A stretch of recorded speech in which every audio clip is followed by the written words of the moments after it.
సోమవారం పూట కొబ్బరి నీళ్లతో శివాభిషేకం చేయటం ద్వారా సమస్త సంపదలు కలుగుతాయి, ఆదాయ మార్గాలు పెరుగుతాయి. అలాగే మంగళవారం పూట శివాభిషేకం చేసేటప్పుడు ఎవరైనా సరే పుష్పాలు కలిపిన నీళ్లతో శివాభిషేకం చేయండి. తొందరగా సొంతింటి యోగం కలుగుతుంది.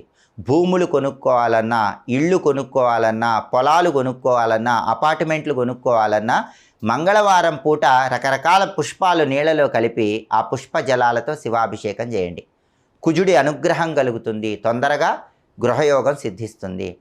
అలాగే ఎవరైనా సరే మంగళవారం రోజు సపోటా పండ్ల రసంతో శివాభిషేకం చేస్తే వాహన యోగం తొందరగా కలుగుతుంది. ఎవరైనా బ్రహ్మాండమైన కారు కొనుక్కోవాలి, బ్రహ్మాండమైన బండి కొనుక్కోవాలనుకుంటున్నారు, అది ఆలస్యం అవుతుంది. అటువంటప్పుడు మంగళవారం సపోటా పండ్ల రసంతో శివాభిషేకం చేస్తే కారు కానీ బండి కానీ తొందరగా కొనుక్కోవచ్చు.